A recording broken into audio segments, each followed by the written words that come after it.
Now, Olympic glory may have lifted spirits, but the outlook for the economy is far from golden. The double-dip recession is deepening and the current forecast is for zero growth in 2012. Well, 5 years ago today, we had the first warning of the impending financial crash when a French bank froze 2 investment funds.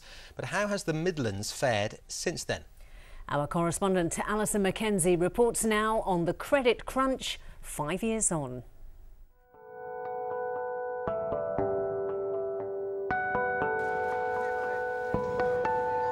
A spectacular boom came to a crushing halt. Banks went bust, credit dried up.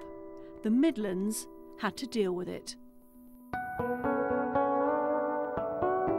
There are bright new shops on the high street at Heanor, but other retail outlets have gone, a consequence of the borrow and spend era that came to an end in the credit crunch. Well, here we have a typical small town in Derbyshire with a typical high street, and it's been under tremendous pressure over the last few years. People have less money in their pockets to spend.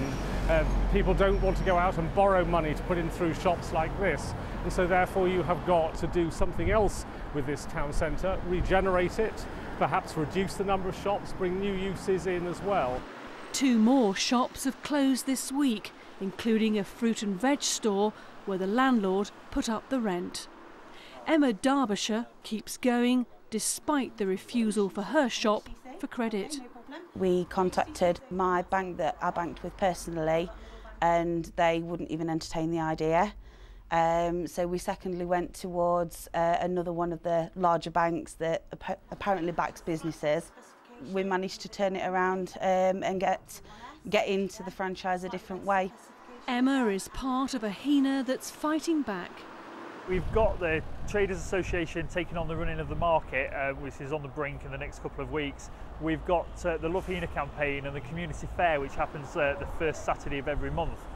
We just need to keep going and keep ploughing. The town team are working. It's a good momentum that we've got.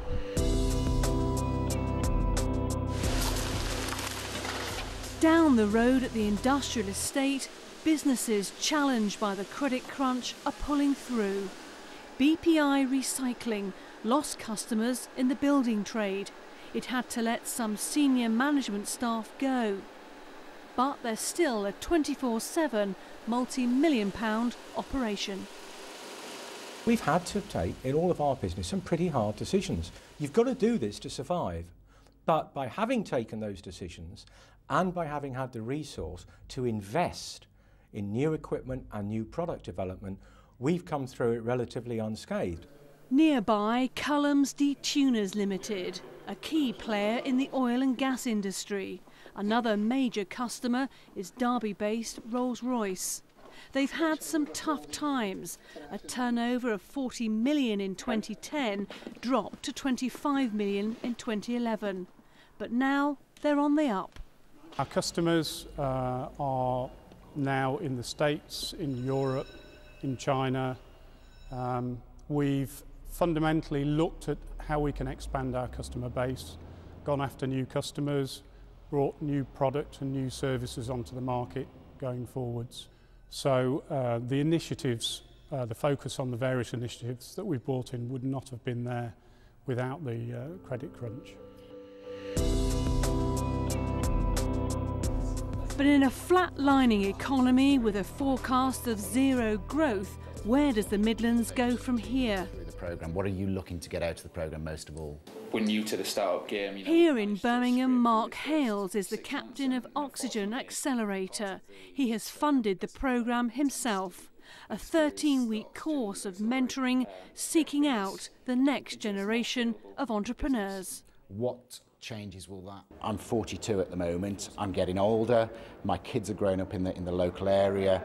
I want to make sure that there's a thriving community in Birmingham for those children when they grow up. And actually, we solve the problems of the nation by building good businesses, generating revenue, paying taxes. James Tabor benefited from the scheme last year. He's setting up a web-based children's clothing exchange.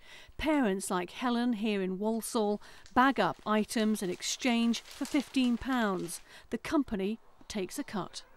If it takes off, our dream is to go from just a swapping service to a huge brand that helps people who are interested in saving money clothing their children in a variety of different ways. We want to move equipment, toys, games, buggies. We want to become a real go-to brand for conscientious parents.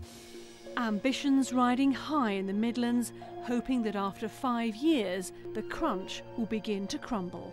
Alison Mackenzie, Central Tonight.